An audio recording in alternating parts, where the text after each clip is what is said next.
Welcome to the Sagebrush Trade.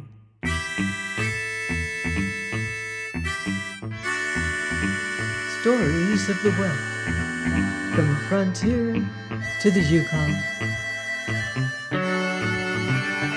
I'm Adele, reading Delilah of the Snows by Harold Bennett.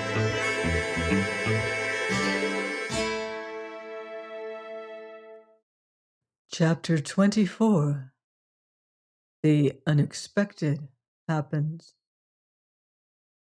It was a bitterly cold night, and Hetty Ledger sat close to the fire, which crackled on the big hearth in the bakery shanty. It flung an uncertain radiance and pungent aromatic odors about the little room, but there was no other light. Kerosene is unpleasantly apt to impart its characteristic flavor to provisions when jolted for leagues in company with them on the same pack saddle, and the bringing of stores of any kind into the Green River country was then a serious undertaking. Tom Ledger sat by the little table, and Sewell lay upon a kind of ottoman, ingeniously extemporized out of spruce twigs and provision bags. It was significant that they were assembled in what had been Hetty's private apartment, for the bakery had grown, and there were two other rooms attached to it now. Ledger had also struck gold a little while ago, and there was no longer any necessity for Hetty to continue baking, though she did so. She said she had grown used to it, and would sooner have something to do. But it had seemed to Ledger that while everything was done with her customary neatness and system, there was change in her, and he fancied she did her work more to keep herself occupied than because she took pleasure in it. It had not been so once. In fact, the change had only become perceptible after Ingleby left the bakery.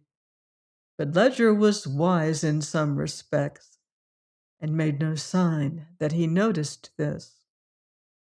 On that particular evening, Hetty had not displayed her usual tranquillity of temper, and she turned to her brother with a little shiver. "Can't you put on some more wood? It's disgustingly cold," she said. "If I'd known they had weather like this here, I'd have stayed in Vancouver." Ledger remembered that she had once professed herself perfectly contented with the Green River country, but he did not think it advisable to mention the fact. He rose and flung an armful of wood upon the fire and then stood still, smiling. "You know you can go back there and stay through the winter if you would like to," he said. "That's nonsense," said Hetty. "How could I go myself? You and your friends haven't made everybody nice to everybody yet. I'm not going anyway, and if you worry me, I'll be cross." She looked up sharply and saw that Sewell's face was unnaturally grave. "Of course," she said, "you were grinning at Tom a moment ago. Still, I can't help it if I'm a very little cross just now. It's the cold, and Tom spoiled the last batch of bread. It is cold, isn't it? If it hadn't been, we shouldn't have seen you."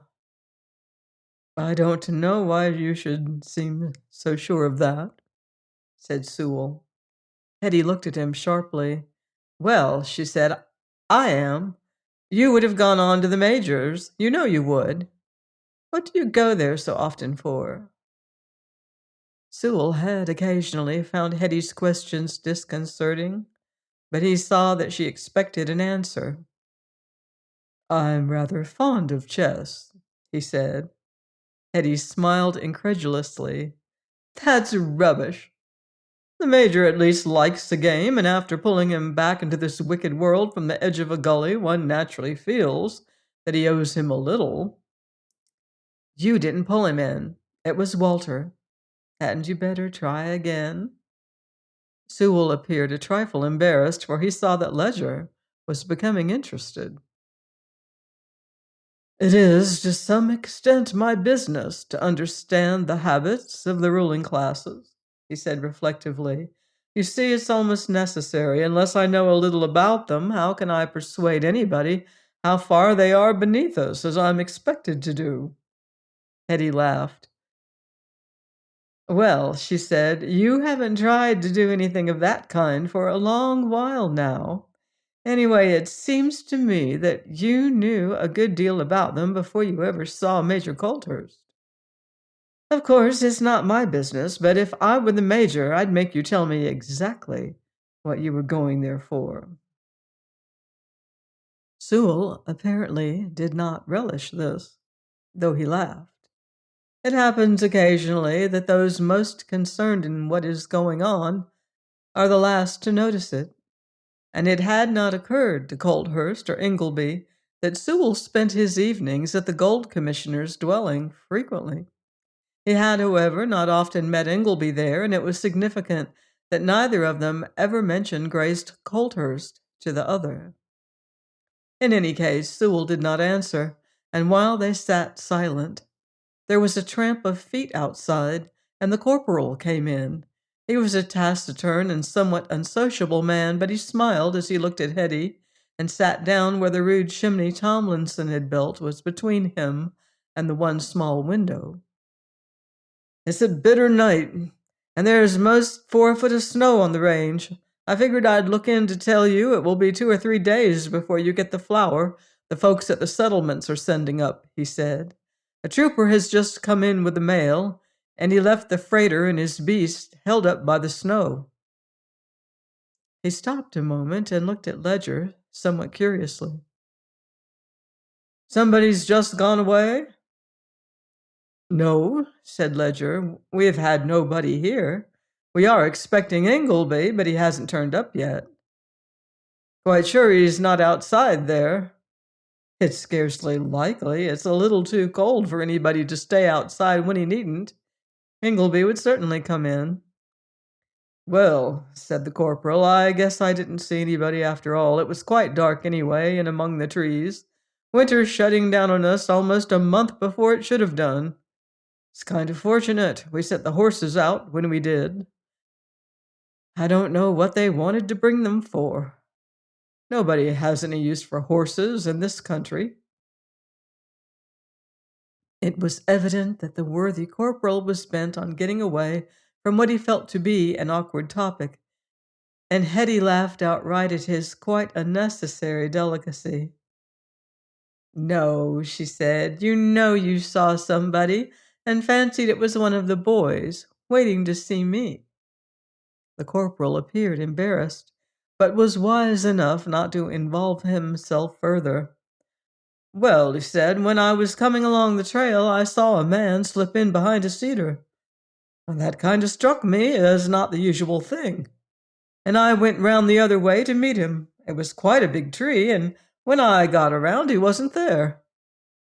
You keep the dust you get for the bread in the shanty, Ledger? Yes, said Ledger. Most of the boys who come here know where it is. I really don't think there's any reason why they shouldn't either. No, said the corporal reflectively. I guess there isn't. I'll say that for them. Still, I did see somebody. He contrived to glance round at the faces of the rest, unnoticed by any of them except Hetty, and was satisfied that they knew no more than he did. The corporal had been a long while a policeman and had quick perceptions. He decided to look into the matter later. Well, he said, I guess it's not worth worrying over. He drew a little closer to the fire, and nobody said anything for a minute or two, though Hetty glanced towards the little window. The room was dim except when a blaze sprang up, and turning suddenly, she stirred the fire, and then, for no very apparent reason, set herself to listen. The bush outside was very still, and she could hear the frost-dried snow fall softly from a branch. Then there was a sharp snapping of resinous wood in the fire, and it was not until that died away she heard a sound again. It was very faint and suggested a soft crunching down of powdery snow. Nobody else seemed to hear it, not even the corporal, who was apparently examining a rent in his tunic just then, and she had almost persuaded herself that she had fancied it when she glanced towards the window again. A flickering blaze was roaring up the chimney now. Then a little shiver ran through her, and closing her hands tight, she stared at the glass in horror. A face was pressed against it, a drawn, gray face that seemed awry with pain. There was, however, something that reminded her of somebody in it, and she was about to cry out when she felt a hand laid restrainingly on her arm. Glancing over her shoulder, she saw that her brother was also gazing at the window, and then she knew suddenly to whom the face belonged. It had gone when she looked round again, and it was evident that neither Sewell nor the corporal had seen it. Unfortunately, it appeared very likely that the men outside could have seen the latter, and she knew that something must be done, or in another moment or two Prospector Tomlinson would walk into the arms of the policeman. Ledger appeared incapable of suggesting anything and was gazing at her with apprehension in his eyes. It was a singularly unpleasant moment. Hetty was aware that she and her brother owed Tomlinson a good deal, and in any case it would be particularly distasteful to see him arrested. She was also by no means certain that her brother and Sewell would permit it, and the corporal was a heavily built man. It very seldom happens that a Northwest policeman lets a prisoner go, and Hetty was quite aware that the result of a struggle might be disastrous to everybody. She realized this in a flash, and then there was a sound of shuffling feet outside in the snow. They were approaching the doorway, and she knew it would be flung open in another moment or two. Then the inspiration came suddenly. "There's somebody outside," she said, and laughed as she noticed the bewildered consternation in her brother's eyes. "If it's Ingleby, I don't think I'll let him in." Her voice was almost as steady as usual, and apparently Ledger alone noticed the suggestion of strain in it, while next moment she crossed the room and threw the door open. It was narrow, however, and she stood carefully in the middle of it. "You're not coming in, Walter, until you cut some wood," she said. "You never touched the axe the last time you came." Hetty's nerve almost failed her during the next few moments, and she felt the throbbing of her heart, while the man the others could not see blinked at her stupidly. She dare venture no plainer warning, and he was apparently dazed with cold and weariness. "I'm not going to stand here. It's too cold," she said. "If you're too lazy to do what I tell you, I'll ask the corporal." Then she banged the door to and went back to her seat with a little laugh that sounded slightly hollow to her brother, at least. "If there's one thing Walter doesn't like, it's chopping wood. And that's why I wouldn't let him off," she said. "He hasn't troubled to come round and see me for a week. I'm vexed with him." And now the corporal was, of course, aware that throughout most of Western Canada, visitors to a homestead not infrequently lighten their hostess's labor by washing the dishes or carrying wood. In the case of the miners, who were pleased to spend an hour at the bakery, chopping wood for the oven was the most obvious thing, though those specially favored were now and then permitted to weigh out flour or knead the bread. There was, thus, nothing astonishing in what Hetty had apparently said to Ingleby, nor did Sewell, who provoked the corporal into an attempt to prove that the trooper's carbine was a more efficient weapon than the miner's Marlin rifle, appear to notice anything unusual, and only Ledger saw that Hetty's color was fainter than it had been, and that she was quivering a little. In the meantime, there was a tramp of feet outside, which grew less distinct until the ringing chunk of the axe replaced it, and Ledger wondered how he could make Sewell understand that it was desirable to cut the discussion short. He could think of no means of doing it, and glanced at Hetty anxiously. For how long the corporal meant to stay was becoming a somewhat momentous question. A man accustomed to the axe can split a good deal of wood in 10 minutes, even when he works by moonlight, and it was evident that the one outside could not continue his chopping indefinitely without the corporal's wondering what was keeping him.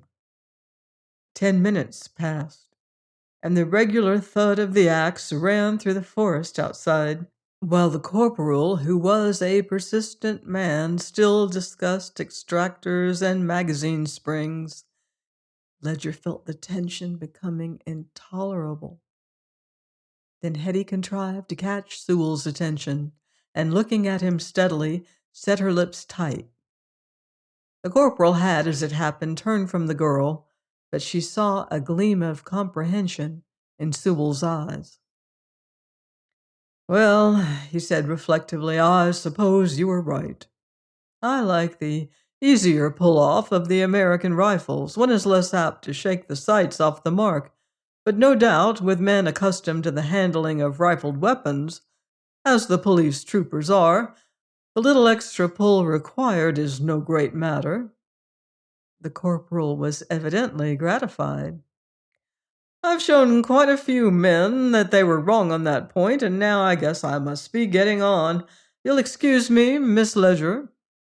He put on his fur coat and opened the door, but Hetty's heart throbbed again when he stopped a moment. As it happened, the fire was flashing brilliantly, and the corporal appeared to be looking down at the footprints by the threshold. "I've seen Ingleby twice since the snow came, and he was wearing gumboots," he said. "The man who was outside here had played out leather ones on." "Walter has an old pair he wore until lately," said Ledger.